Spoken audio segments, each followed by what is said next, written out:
নমস্কার, আমি শম্পা ঘোষ। আপনারা দেখছেন সবার কথা নিউজ রংবাজ সংবাদ।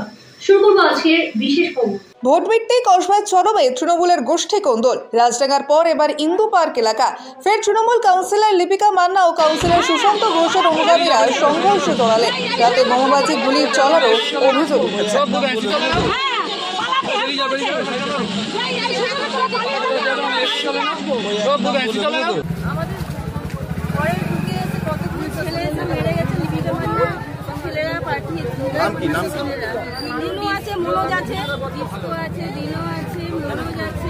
সবাই মিলে মেয়েদের বাচ্চাদের ধরে সবাইকে মারছে, মেয়েদেরকে ব্লাউজ ছেড়ে দিয়েছে। দেখুন ব্লাউজ পুরো টেনে টেনে ছেড়ে দিয়েছে সবাইকে।